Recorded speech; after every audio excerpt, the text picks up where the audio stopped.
way, Obama's standing above the country, above the world. He's sort of God. He's going to bring all different sides together. Get ahead. We've got to give them a stake in creating the kind of world order that I think all of us would like to see. Thank you so much, all of you. It is a privilege to be here tonight to open for Lady Gaga. Thousands of people gathered to hear Barack Obama, the Democratic presidential hopeful, laid out his vision for America's place in a new world order. What do you think the most important thing is for Barack Obama? I think his task will be to develop an overall strategy for America in this period when really a new world order can be created. It's a great opportunity. It isn't just a crisis. I was actually born on Krypton and sent here by my father, Jor-El, to save the planet Earth. That's all right. All of you know who I am. Well, that looks like me. Look at those ears. The president's trip inspired Egyptians to display decorations calling Obama the new King Tut of the world. Assalamu alaikum. Many other Americans have Muslims in their families or have lived in a Muslim majority country. I know because I am one of them. But my father came from a Kenyan family that includes generations of Muslims. As a boy, I spent several years in Indonesia and heard the call of the azan at the break of dawn. I have known Islam on 3 continents before coming to the region where it was first revealed. That experience guides my conviction.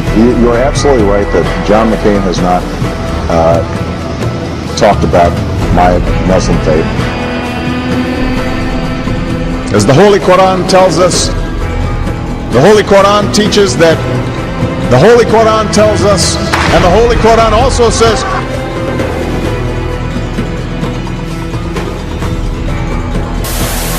we have before us the opportunity to forge for ourselves and for future generations a new world order. the international order we seek is one that can resolve the challenges of our times. Not just challenges like the wars in Iraq and Afghanistan. I would like to speak directly to the people and leaders of the Islamic Republic of Iran. Their great and celebrated culture. Over many centuries, your art, your music, literature, and innovation have made the world a better and more beautiful place. We know that you are a great civilization, and your accomplishments have earned the respect of the United States and the world. I also know civilization's debt to Islam. It was Islam that places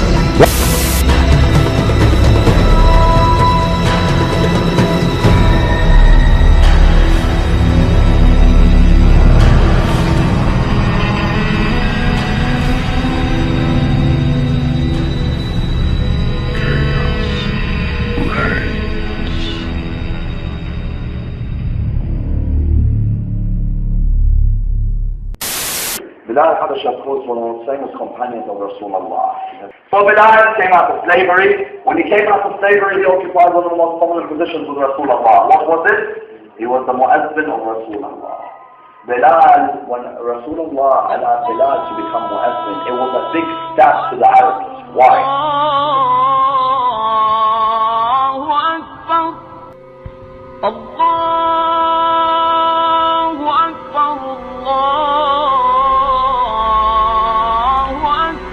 جاء في كتاب ماذا قال علي عن آخر الزمان في الصفحة 385 هذا القول المنسوب إلى أمير المؤمنين عليه السلام في كلامه عن المهدي عليه السلام في حديث طويل. قال: ويعلي الله شأن محمد يظهر بلال ومن تحنف في نجوم 50 ليست في السماء إنما هي بالأرض العظيمة، لكن نجمة بني إسرائيل المرسومة في خطوط الدرع تبلعهم جميعا زمان وعد الآخرة لهم الذي يسوءون فيه وجوه كل العرب. What is clear, and what I indicated tonight to President Mubarak, is my belief that an orderly transition must be meaningful, it must be peaceful, and it must begin now. But this much is clear. The Gaddafi regime is coming to an end, and the future of Libya is in the hands of its people. The Syrian people have shown their courage in demanding a transition to democracy. President Assad now has a choice. He can lead that transition or get out of the way. The danger from Iran is grave, it is real, and my goal will be to eliminate this threat. وتبكي أمة خالفت رسولها وأطفأت بيدها مصباحها. But are there any other connections between Obama and the end times? What about other prophecies concerning the age Obama rules in? Let us look at the lost books of Nostradamus.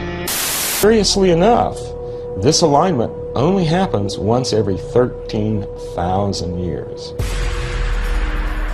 The two crosses have not aligned since 11,000 BC, roughly 13,000 years ago, meaning that the phenomenon is now about to occur again. The next image in the series is the end-all and be-all of the whole sequence. It shows the exact time when the apocalypse is going to happen. At the top we see our alignment of divine cross and terrestrial cross. Below that we see 3 eclipses connected to an eclipse of the moon. If we look for 3 solar eclipses within a time period that is also bound by very significant lunar eclipses, we come up with a 20-year time period from 1992 to 2012. Ancient and modern cultures alike have pinpointed the rapidly approaching year of 2012 as one of huge cosmic significance. This is the only image we have from the Western tradition that pinpoints this time period this precisely. Other traditions around the planet have pointed to the same time period. Most notably the Mayan, who pinned the end of their calendar to the 2012 alignment of the sun in the center of the galaxy. It's like a universal awareness that when certain things align, the sun and this mysterious dark core of humanity, this is the point of crisis. You must go all the way down before you decide to change, and we are rapidly descending down into the very, very, very bottom of the barrel. One of the great paradoxes of mankind is that the most violent conflicts have always stemmed from opposing beliefs about God. A recent rise in religious fundamentalism has spawned random and deadly acts of terrorism that are striking with increasing frequency and ferocity. There are drawings in the Lost Book that point to the clashes at the very heart of this climate of bitter hatred and mass murder. Nostradamus was pointing to this time period as the time period in which the Great Islamic Crusade breaks out, in which there are ecological disasters, in which there's biological disasters, and they're all tied together. And the theme is the Great Islamic Crusade, the last conflict between Christianity and Islam. This is the seminal moment in human history. We're at the end of history. We're at the beginning of a whole completely new time period that's just emerging right now. In this plate, we have a papal chalice as the centerpiece.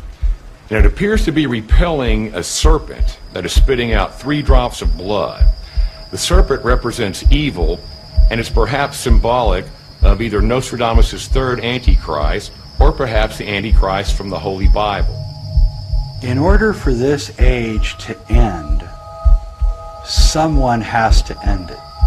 And that person could be called the Antichrist. It wouldn't surprise me if a Prince of Peace, who's really a Prince of War, comes and eradicates the last vestiges of the culture that existed for thousands of years. Nostradamus talks at length in several places about the Antichrist. 3 Antichrists, in fact. There's the theme of his 3 Antichrists, Napoleon being the first, Hitler being the second. His third Antichrist appears to be a Muslim from an Asian nation. Nostradamus's references to a third Antichrist imply an evolution through time of this ultimate incarnation of evil. The watercolor depicting the sun and the griffin carrying the papal crook in its feet represents the arrival of the future Antichrist.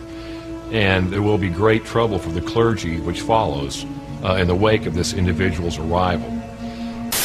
So why is American media trying to portray the promised Imam Mahdi of the Muslims as the Dajjal Antichrist?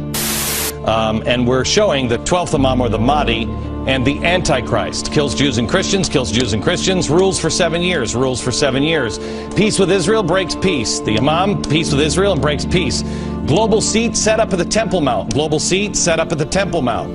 Kills and beheads non-believers. The 12th Imam kills and beheads non-believers. Why has Hollywood portrayed the President of America as a black man in many recent apocalyptic films? What is Hollywood trying to tell us? What the hell is that supposed to mean? I'm sorry, Mr. President. Sorry about what? It's too late.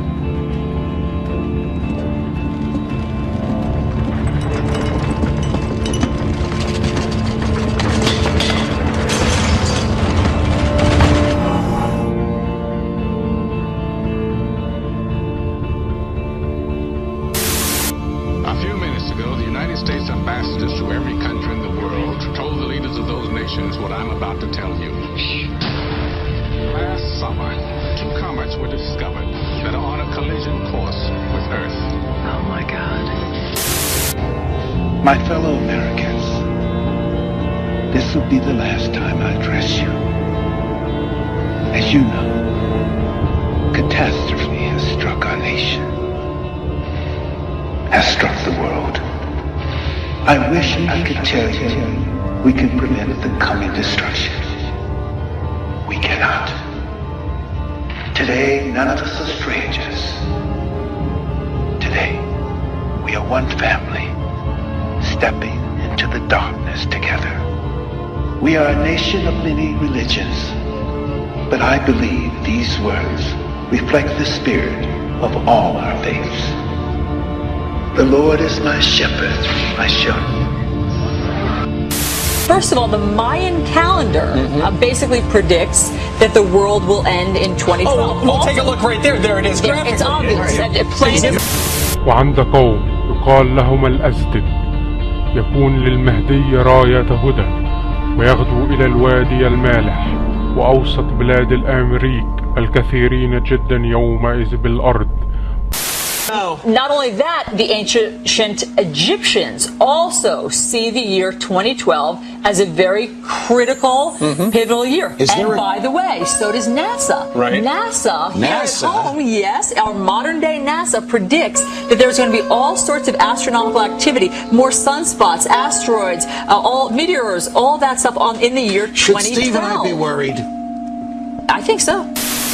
They've given me a few minutes just to talk to all of you in our NASA family about emergency preparedness. NASA recently participated in a FEMA exercise called Eagle Horizon that was a part of a continuity of operations and government exercise that we do annually. And I became aware of some things that concern me about our family preparedness, and I wanted to talk to you very briefly.